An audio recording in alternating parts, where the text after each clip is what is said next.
오늘 우리에게 주신 말씀은 예레미야 19장 10절에서 13절입니다.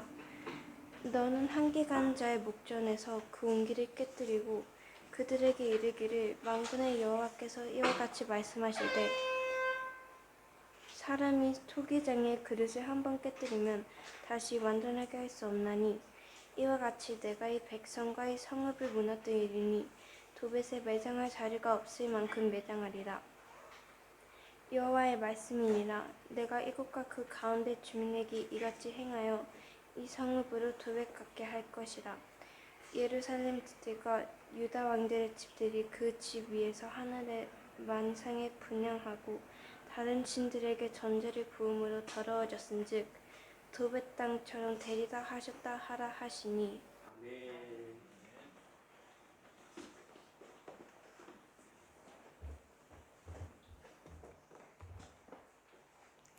예, 반갑습니다.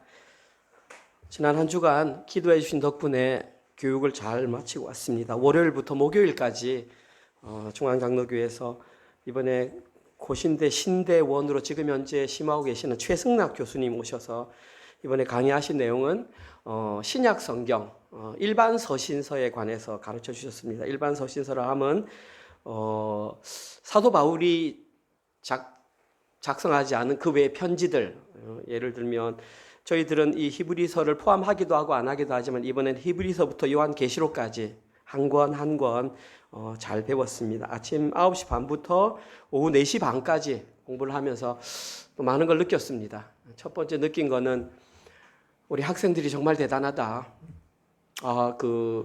저는 평소에는 집에서 이래 말씀을 보다가 어떤 장소에 가서 학생의 입장에서 공부를 하는데 3일 딱 지나고 나니까 체력에 딱 한계가 오더라고요. 4일째 목요일부터는 안 가고 싶더라고요. 갈 수만 있으면. 너무 막 입에 막 뭐가 나고 피곤하고 이 수업을 들어도 집중력도 잘 안 되고 생각하면서 야, 우리 학생들이 참 고생이 많구나. 그렇지만 제가 또 제 평생에 언제 고신대 대학원 교수님을 모시고 제가 그 일반 서신 강의 한 과목 한 과목을 배울 수 있을까 생각이 들어서 이를 악물고 마지막까지 요한계시록까지 다 공부하고 왔습니다. 함께 기도해 주셔서 또 이 자리에서 다시 할 수 있게 너무 감사합니다. 그런데 재밌는 것은 제가 집으로 돌아왔는데 그 차는 여전히 주차가 되어 있었습니다. 저는 이러한 모습이 이 시대를 살아가는 십자가 복음을 알지 못하는 인과율의 지배를 받아가는 일반 세상 사람들의 전형적인 모습이라고 생각합니다. 물론 저의 과거의 모습이기도 하고요. 재미있는 것은 그들에 관한 내용이 오늘 본문에도 그대로 기록되어 있다는 사실입니다. 오늘 본문에는 예레미야가 이스라엘 백성들에게 실제로 심판이 선포되는 내용을 선포하는데 이스라엘 백성들은 철저하게 거부하는 모습이 지난 한 주간의 내용이었습니다. 특별히 예레미야서 18장 이하의 본문을 보면 하나님께서는 직접 토기장이의 비유를 통해서 하나님의 절대 주권이 무엇인지 그리고 그 가운데 심판이 이루어지지 않을 면할 길이 무엇인지를 알려주었습니다. 그런데 이스라엘 남유다 백성들은 그 길을 알려주는 예레미야를 향하여 죽이려고 했던 것입니다. 한번 볼까요? 18장 20절. 어찌 악으로 선을 갚으리까마는 그들이 나의 생명을 해하려고 구덩이를 팠나이다. 내가 주의 분노를 그들에게서 돌이키려 하고 주의 앞에 서서 그들을 위하여 유익한 말을 한 것을 기억하옵소서. 예레미야는 마지막까지 그들을 살리기 위해서 회개하라 회개하라 슈브를 외쳤지만 그들은 그 소리가 듣기 싫어서 결국에는 예레미야를 죽이기 위해서 구덩이를 파서 거기에 예레미야를 집어 던지려고 했다는 것입니다. 그들은 선지자의 입을 막으면 하나님의 입이 막힌다고 생각했었습니다. 그들에게 주어진 마지막 최후의 결과는 하나님의 심판의 모습밖에 없었습니다. 오늘 저희들이 살펴보는 그 본문이 바로 하나님의 심판의 모습이 아주 구체적으로 기록되어 있습니다. 오늘 본문에 기록된 이 남유다 백성들을 향한 이 심판의 메시지는 너무나 두렵고 떨리는 내용입니다. 중요한 것은 그 메시지가 우리와는 어떠한 관계가 있는지를 우리는 반드시 오늘 설교를 통해서 깨달아야 합니다. 그리고 나를 향한 심판의 메시지로 들리는 순간 즉각적으로 순종하셔서 심판이 아닌 구원의 대상자가 되셔야 합니다. 이것이 오늘 이 자리에 앉아있는 목적입니다. 한번 다른 날보다도 조금 더 집중해서 오늘 설교를 한번 들어보시기 바랍니다. 오늘 본문에는 총 3가지 내용이 기록되어 있습니다. 첫 번째 내용은 남유다 백성들의 심판의 모습이 나타나는데 이걸 2가지 상징적인 모습으로 하나님께서 하나의 퍼포먼스를 보여주셨습니다.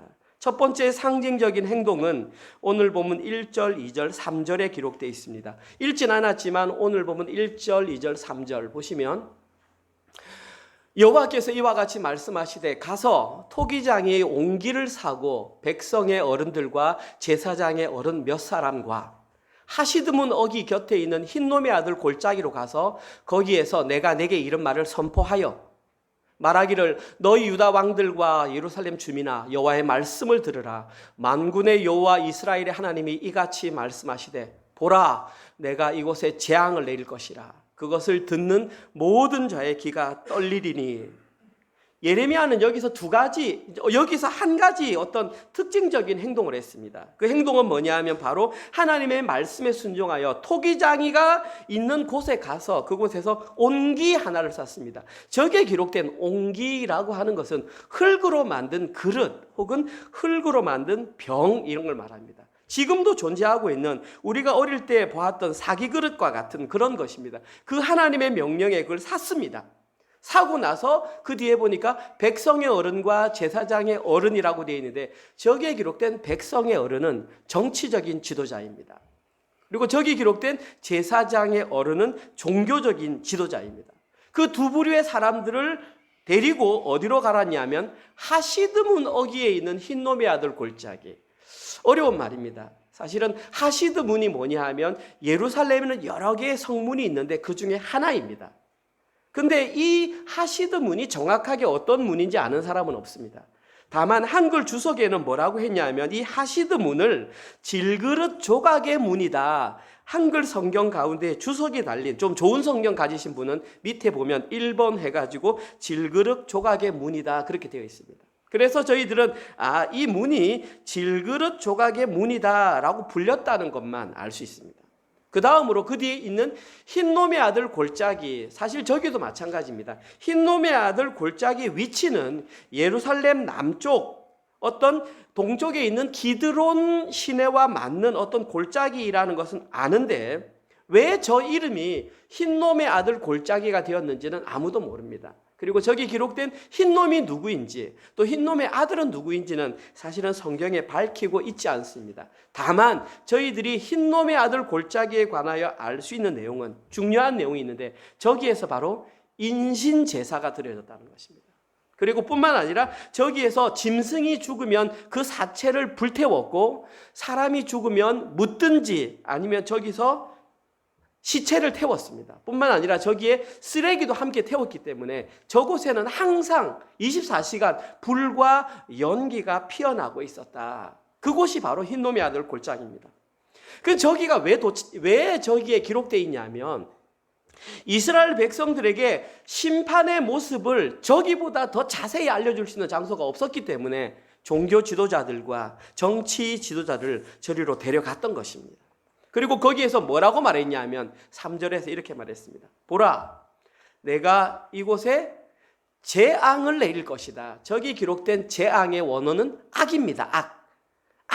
내가 저기에 악을 내릴 것이다. 내릴 것이다라는 의미는 원래는 가져올 것이다. 그러면 이걸 원어 그대로 하면 이곳에 악을 가지고 올 것이다. 그런데 그 형태가 분사 형태로 기록되었기 때문에 즉각적으로 일어난 뜻입니다. 하나님께서는 이곳에 악을 즉각적으로 가져올 것이다.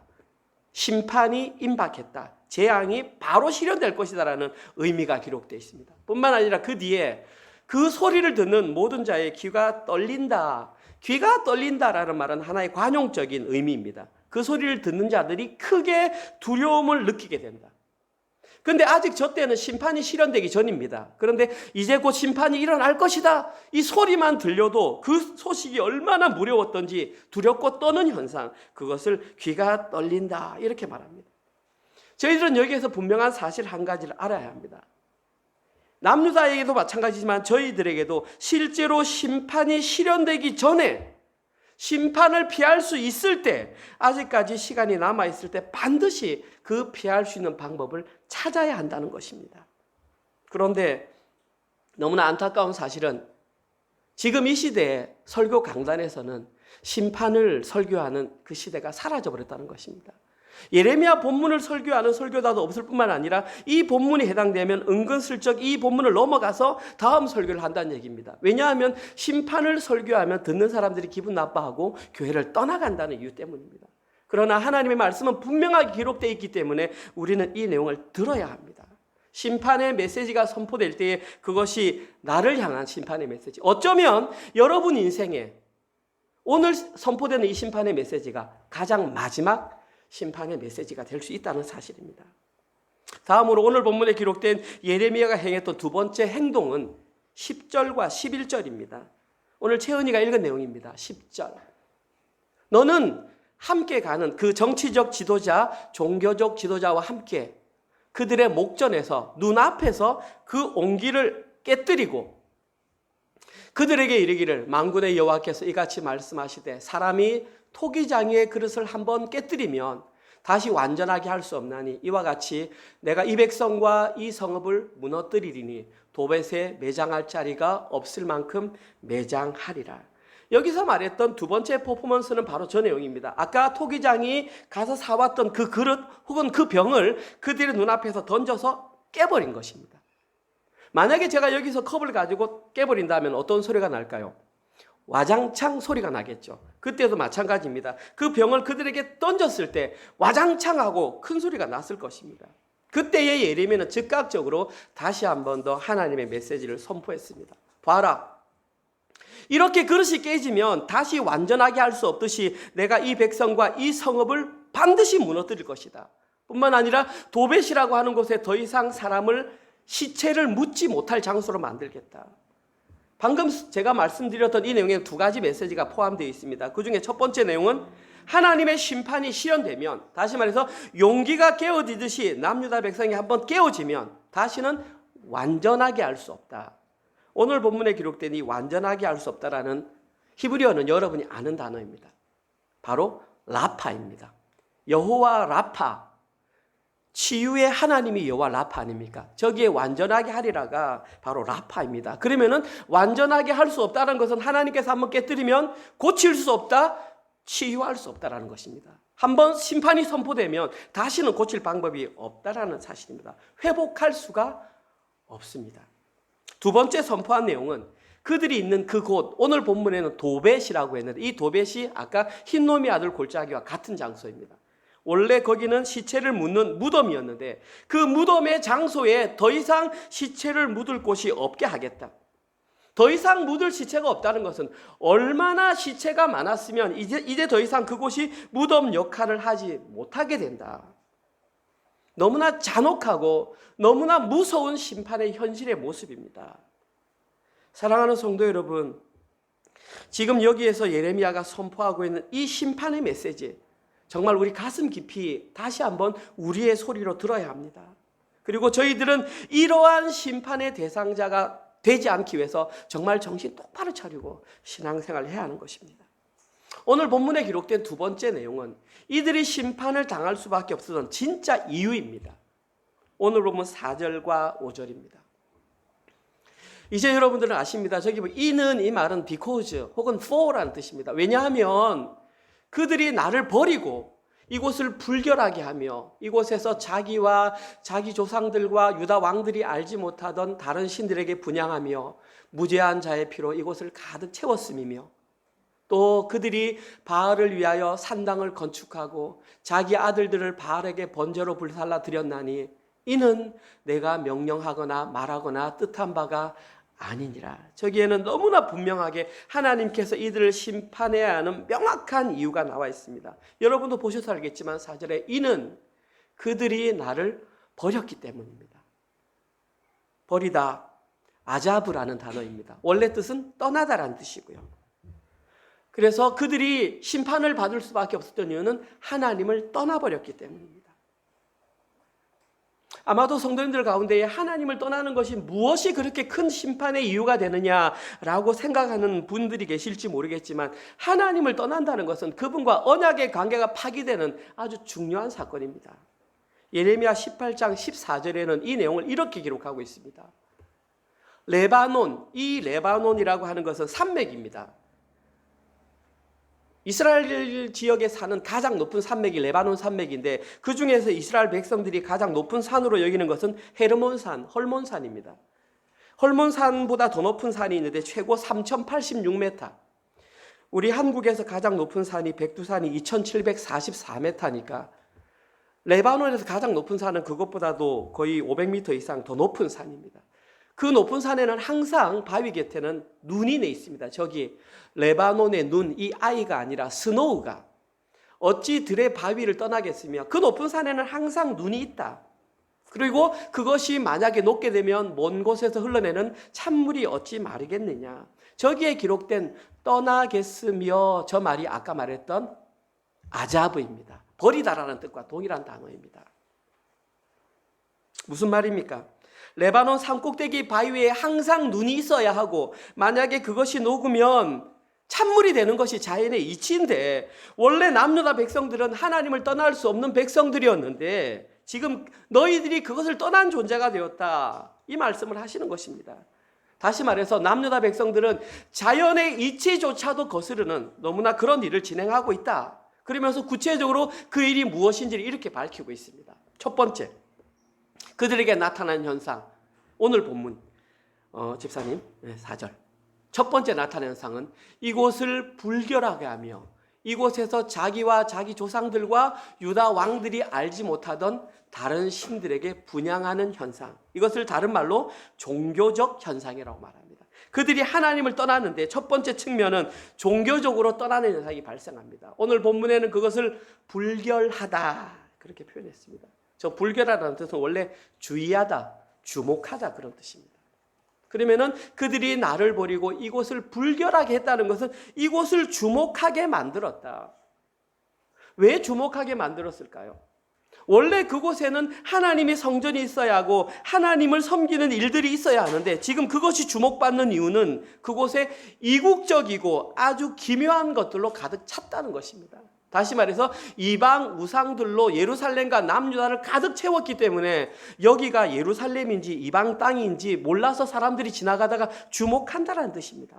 쉽게 말해서 마치 남의 나라에 온 것처럼 지금 만들었다. 그것을 오늘 본문에서는 불결하게 하였다. 그렇게 말했습니다. 그리고 실제로 남유다가 이렇게 불결하게 만들었던 가장 대표적인 한 왕이 있었는데, 그 왕의 이름은 바로 므낫세입니다. 므낫세라고 하는 왕은 그 남유다에서 선한 왕 중에 하나인 히스기야의 아들입니다. 그런데 그 사람은 오히려 남유다의 가장 악한 왕. 그래서 성경에서 남유다가 멸망하는 직접적인 이유는 므낫세의 죄 때문이다. 므낫세가 어떤 죄를 저질렀는지 한번 살펴보십시오. 열왕기하 21장 2절에서 7절입니다. 므낫세가 여호와 보시기에 악을 행하여 이스라엘에게 여호와께서 이스라엘 자손 앞에서 쫓아내신 이방 사람의 가증한 일을 따라 그의 아버지 히스기야가 헐어버린 산당들을 다시 세웠고, 이스라엘의 왕 아합의 행위를 따라 바알을 위하여 제단을 쌓으며 아세라 목상을 만들며 하늘의 1월 성신을 경배하여 섬기며 하늘의 해와 달과 별들을 섬겼다는 것입니다. 여호와께서 전에 이르시기를 내가 내 이름을 예루살렘에 두리라 하신 그 여호와의 성전에 이방 제단을 쌓고, 또 여호와의 성전 두 마당에 하늘의 1월 성진을 위하여 제단을 쌓고, 또 자기 아들을 불 가운데로 지나게 하며 점치며 사수를 행하며 귀신 들린 자와 박수를 신임하여 여호와께서 보시기에 악라를 많이 행하여 그의 진노를 일으켰으며, 또 자기가 만든 아로 새긴 아세라 목상을 성전에 세웠더라. 옛적에 여호와께서 이 성전에 대하여 다윗과 그의 아들 솔로몬에게 이르시기를 내가 이스라엘의 모든 지파 중에서 택한 이 성전과 예루살렘에 내 이름을 영원히 둘지라 말했던 그곳에 지금 아세라 목상을 세웠다는 것입니다. 이 일을 행한 인물이 바로 므낫세입니다. 므낫세는 12살의 왕이 되었습니다. 므낫세가 12살의 왕이 되었다는 것은 여러분들이 짐작하시듯이 히스기야는 원래 죽어야 할 존재였습니다. 하나님께서 너 죽어야 한다 그랬을 때에 벽을 향해서 기도하고 하나님께서 그에게 15년 연장할 수 있는 삶을 주셨습니다. 므낫세는 히스기야가 15년 사는 그 시점에 태어났습니다. 만약에 므낫세가 그때 죽었다면, 아니 히스기야가 그때 죽었다면 므낫세는 이 땅에 존재하지 않는 사람이었습니다. 그럼 남유다의 역사는 어떻게 바뀌었을지 모릅니다. 므낫세는 왜 저렇게 하나님을 열심히 섬겼던 아버지 밑에서 저런 일을 행했던 것일까요? 이유는 단 하나입니다. 두려웠기 때문입니다. 그때에 바로 북이스라엘이 아수르에 무너졌거든요.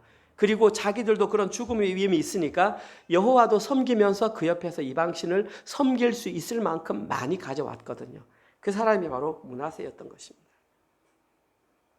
지금 오늘 본문에 남유다 백성들이 므낫세가 했던 그 행동을 그대로 따라했기 때문에 마치 그곳이 이방인지 예루살렘인지 구별이 안 걸 정도로 주목하게 만들었다. 두 번째 내용은, 두 번째 나타나는 측면은 뭐냐 하면 윤리적인 현상입니다.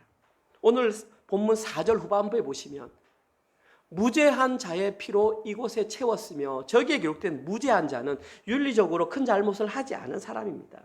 그곳에 피로 가득 채웠다는 것은 그 당시 남유다의 비윤리적인 일이 너무나 자주 발생했다는 뜻입니다. 특별히 예레미야와 같이 하나님 말씀을 제대로 선포하는 사람들에게 많은 고통을 겪었습니다. 쉽게 말해서 그 당시 남유다의 윤리성과 도덕성이 완전히 파괴되었다. 참고로 지금 이 시대의 도덕성은 어떻다고 생각하십니까? 하나님의 심판의 때가 이 시대에도 가까이 왔다는 생각이 들지 않습니까? 너무나 재미있는 사실은 저러한 죄가 어디서 시작되었냐면 므낫세 왕부터 극렬하게 시작되었다는 뜻입니다. 열왕기하 21장 16절입니다.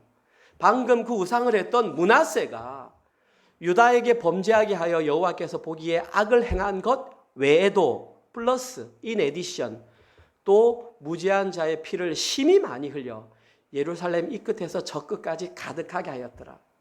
지금 므낫세는 우상 숭배만 한 것이 아니라 무죄한 자의 피를 얼마나 흘렸는지 예루살렘 이 끝에서 저까지 그 사람들의 피가 가득했다는 것입니다. 너무나 많은 사람이 죽었다. 들려오는 전승에 의하면 이때에 선지자 이사야가 므낫세에 의해서 톱으로 사지가 잘려서 죽었다라는 전승이 지금까지 내려오고 있습니다. 므낫세 왕은 철저하게 하나님을 반역하는 일을 먼저 시행했고 오늘 본문에서 남유다에서 일이 그대로 똑같이 자행되고 있다는 사실입니다. 여기서 저희들은 재미있는 사실 한 가지를 발견할 수 있습니다.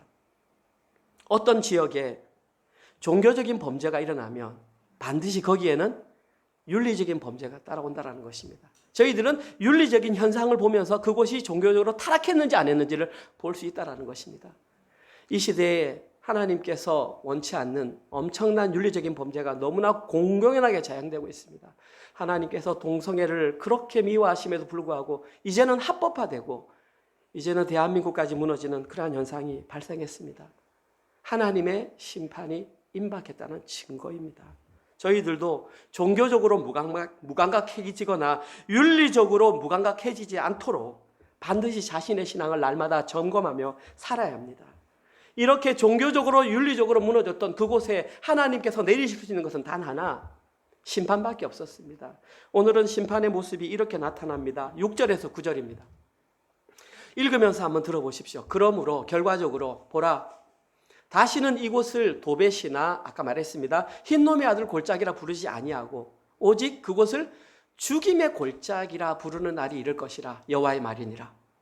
내가 이곳에서 유다와 예루살렘의 계획을 무너뜨려 그들로 그 대적 앞과 생명을 찾는 자의 손에 칼에 엎드려지게 하고 그 시체를 공중에 세워 땅의 짐승의 밥이 되게 하며 이 성읍으로 놀람과 조롱거리가 되게 하리니 그 모든 재앙으로 말미암아 지나는 자마다 놀라며 조롱할 것이며 그들이 그들의 원수와 그들의 생명을 찾는 자에게 둘러싸여 곤경에 빠질 때에 내가 그들이 그들의 아들의 살과 딸의 살을 먹게 하고 또 각기 친구의 살을 먹게 하리라 하셨다 하고, 저기에 기록된 글자 내용만 그대로 읽어도 남유다에 행해지는 심판의 모습은 너무나 참혹하고 너무나 잔인하게 묘사되어 있습니다.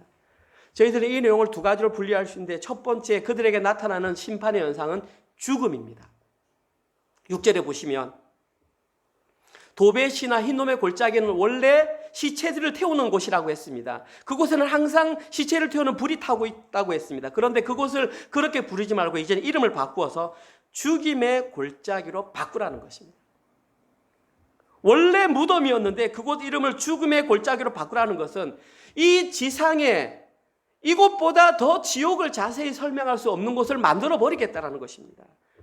죽음의 상징, 그곳으로 만들어 버리겠다. 그 이름이 신약 시대까지 지속되게 만들어 버리겠다. 실제로 그렇게 되었습니다. 예수님께서 이곳을 그렇게 부르셨습니다. 이 지옥을 예수님은 게헨나라고 불렀습니다. 흰놈의 아들을 헬라어로 바꾸면 그냥 게헨나가 됩니다. 마가복음 9장 45절. 예수님께서 하신 말씀입니다. 만일 네 발이 너를 범죄하게 하거든 찍어버리라. 다리 저는 자로 영생에 들어가는 것이 두 발을 가지고 지옥, 게헨나에 던져지는 것보다 나으리라. 예수님께서 직접 말씀하신 것입니다. 이러한 현상이 일어나겠다라고 지금 말씀하십니다. 이것만이 아닙니다. 계속해서 남유다 백성들은 바벨론 군사들에 의해 칼에 의해서 잔인하게 죽임을 당할 것이며, 그 시체가 얼마나 컸던지 이제는 사람이 치우지 못하고 공중에 새가 먹고 짐승들이 그것을 쪼아 먹는다고 말을 했습니다. 뿐만 아니라 오늘 보면 9절에서는 남유다 백성들이 유다 사람들을 성읍에 가둬 두고 이제는 먹을 것이 없으니까 사람들마다 돌아가면서 뭐 가위바위보를 했는지 모르겠지만 오늘은 네 자녀 잡아먹고 내일은 내 자녀 잡아먹자는 일이 발생했습니다. 그리고 실제로 성경에는 그러한 일이 있었다라고 기록되어 있습니다. 이처럼 남유다와 예루살렘에는 너무나 참혹하고 잔인한 죽음의 심판이 실현되었던 것입니다. 이것이 바로 십자가 복음을 믿지 않고 살지 않는 자들이 맞이해야 될 최후의 수단입니다. 최후의 모습입니다. 다음으로 오늘 본문에 기록된 두 번째 심판의 모습은 조롱과 놀림입니다. 8절입니다. 이 성읍으로 놀람과, 이 놀람의 원래 의미는 황무지, 공포 이런 뜻입니다. 그 다음에 조롱이라는 단어는 원래 뜻이 휘 이렇게 휘바람 부는 소리가 저 의성어를 저렇게 만들었습니다. 이 성읍을 황무지와 휘바람이 부는 그런 장소로 만들어 버리겠다. 재미있는 것은 심판이 메시지가 선포될 때마다 저 두 개의 단어가 거의 같이 기록된다는 것입니다. 놀람이라는 단어는 샴마고 조롱이라는 단어는 쉐레카인데 이것이 거의 동시에 사용됩니다. 예레미야 18장 16절 여러분이 한번 찾아보십시오. 예레미야 18장 16절 18장 저거 말고 제가 안 드렸습니까? 예레미야 18장 16절 제가 읽어보겠습니다. 그들의 땅으로, 여러분 성경을 찾아보십시오. 그들의 땅으로 두려움과, 그 단어가 샴마입니다. 오늘 본문에서는 놀람입니다. 영원한 웃음거리 쉐레카, 저기가 바로 조롱입니다. 다른 본문임에도 불구하고 같은 두 단어가 동시에 사용되고 그 결과로 어떤 일이 발생했느냐? 지나가다 사람들이 머리를 흔든다는 것입니다. 머리를 흔들 정도로 조롱한다는 것은 이미 상상 초월이다. 그곳은 더 이상 사람의 말로는 표현할 수 없을 정도로 잔혹하게 심판을 받은 모습이다. 쉽게 말해서 이 세상에 어떤 말로도 표현할 수 없는 잔혹함이 거기에 있었다. 오늘 본문을 통해서 저희들은 진짜 마음에 심판에 대한 무서움과 두려움을 깨달아야 합니다. 이것이 오늘 설교의 목적입니다. 그리고 한 가지 중요한 특징은 각 시대마다 부흥의 시대가 있을 때에 이러한 심판에 대한 메시지가 선포되었다는 것입니다.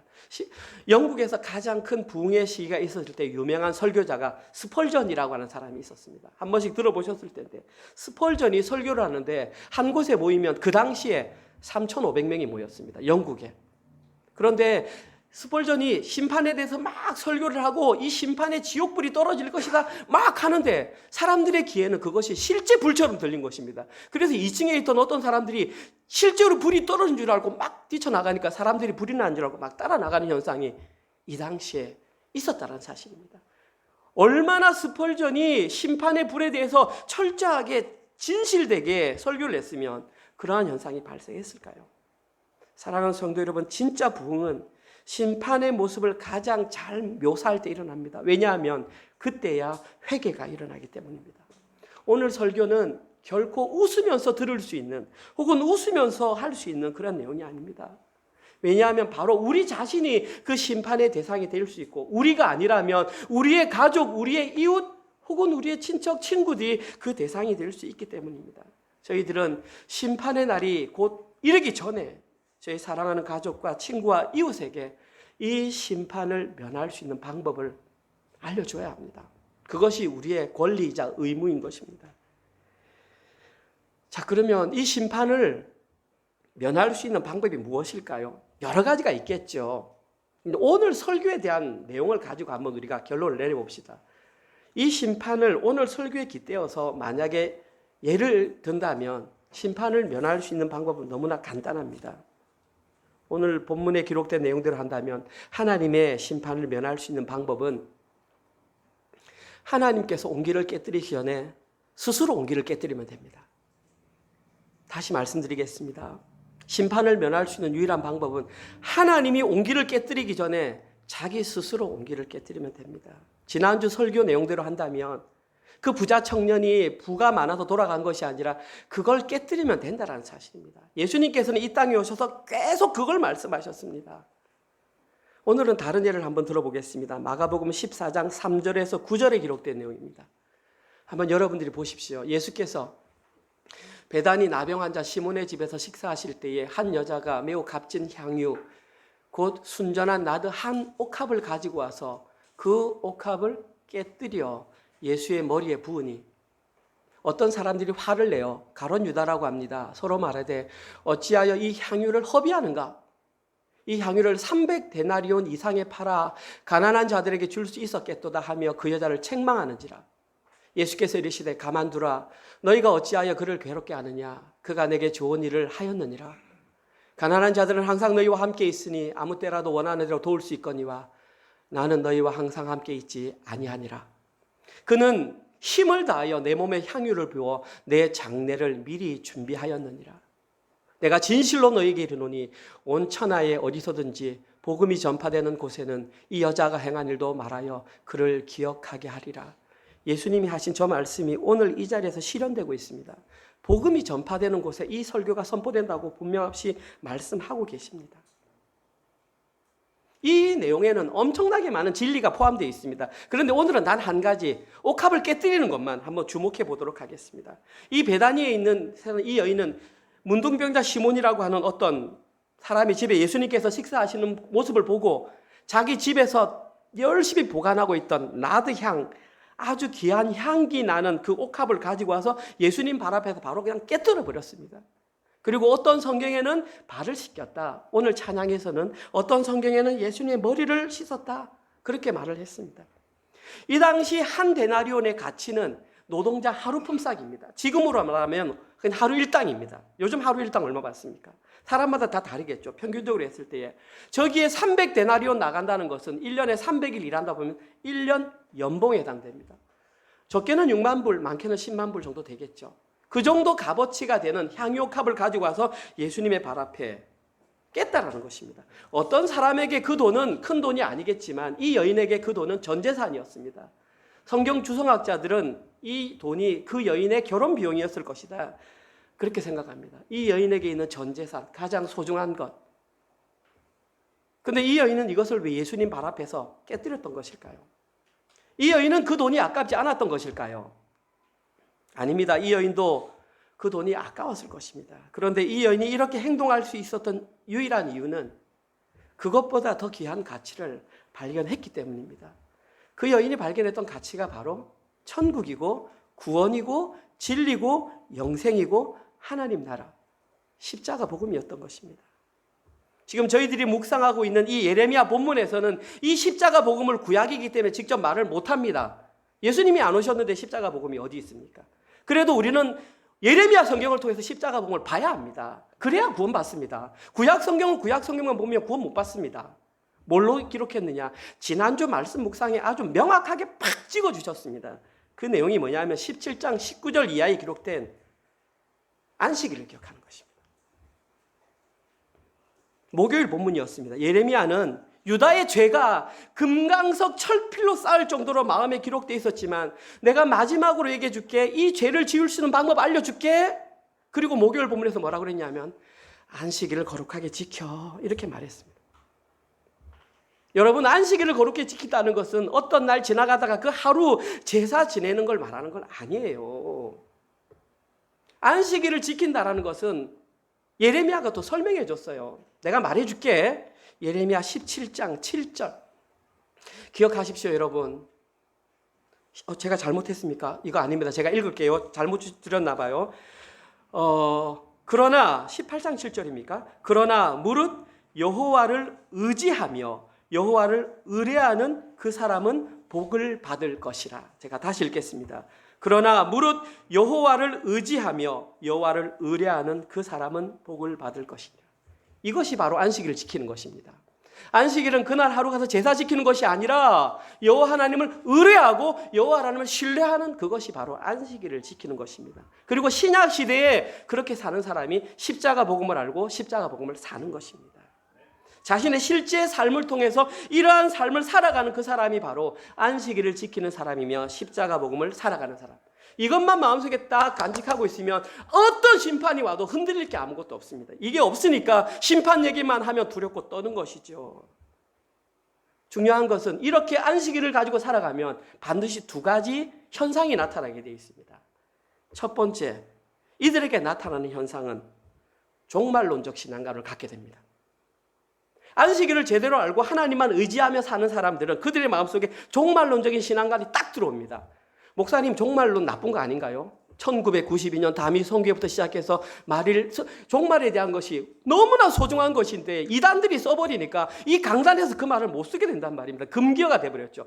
아닙니다. 종말적 신앙관은 너무나 중요합니다. 한마디로 정의할게요. 종말적 신앙관을 가진 사람은 미래의 시간을 현재에 당겨와서 사는 사람입니다. 하나님 나라가 이미 임했기 때문에 그 나라를 천국을 누리고 사는 사람들이 종말적 신앙관을 가진 사람입니다. 우리는 그렇게 살아야 합니다.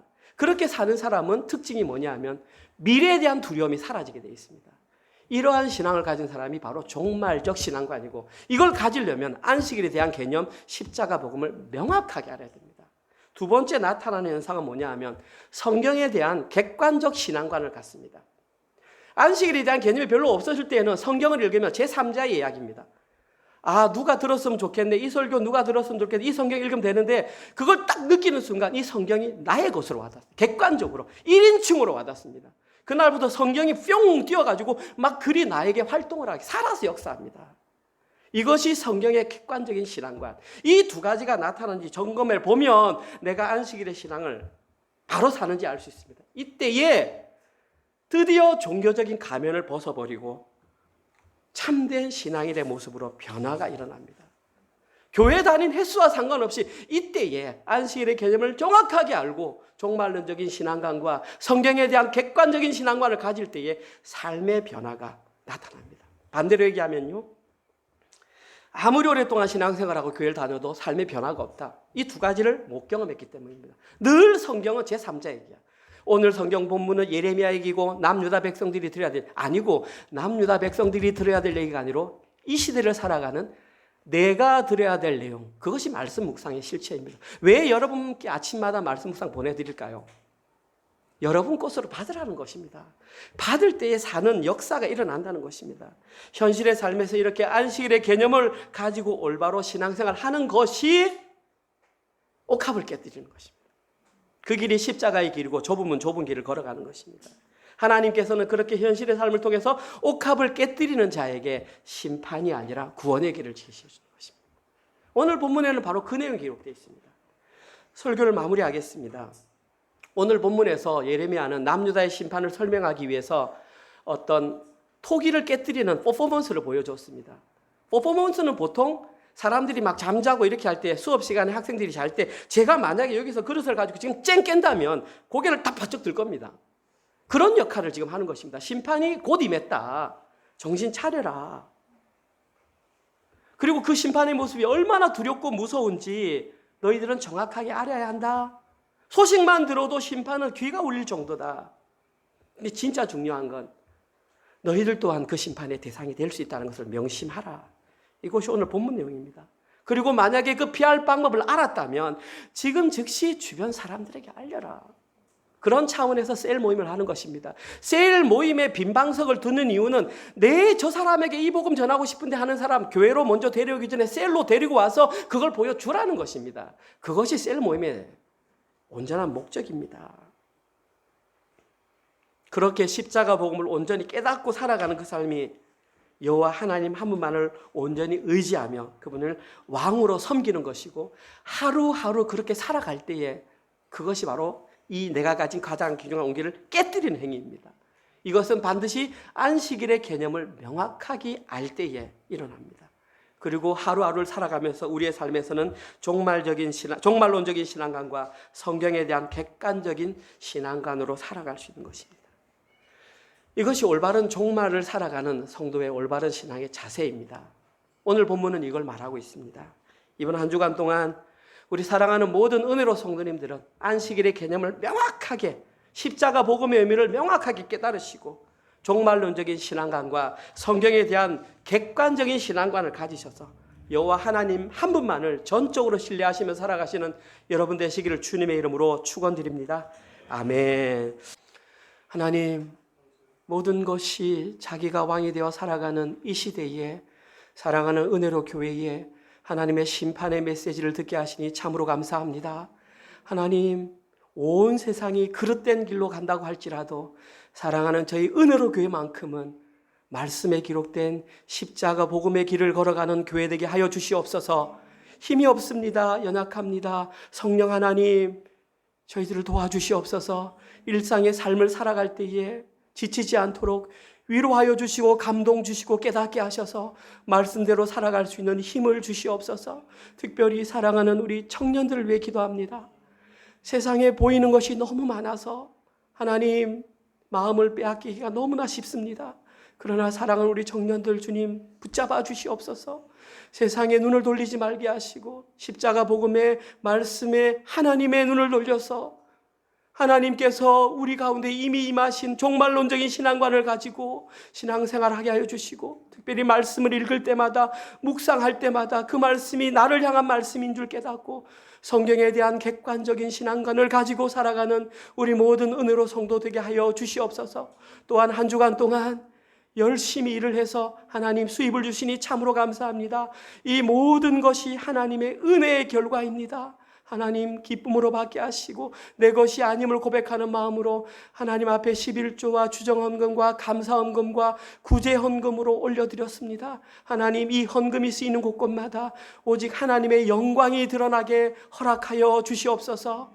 이제는 우리 주 예수 그리스도의 은혜와 하나님의 사랑하심과 성령님의 위로 교통 감화 깨닫게 하심이 자기 자신이 왕으로 앉아있던 그 모든 옥합을 깨뜨리고 오직 여호와 한 분만을 의지하며 살아가기로 결단하는 사랑하는 은혜교회 모든 성도들 머리 위에와 지금 이 시간에도 세계 곳곳에 흩어져서 자신의 죽음과 맞바꾸며 복음을 전하고 계시는 사랑하는 선교사님들과 그들의 사역과 그들의 가족과 그들의 자녀들 머리 위에 지금부터 영원토록 함께 있을지어다. 아멘.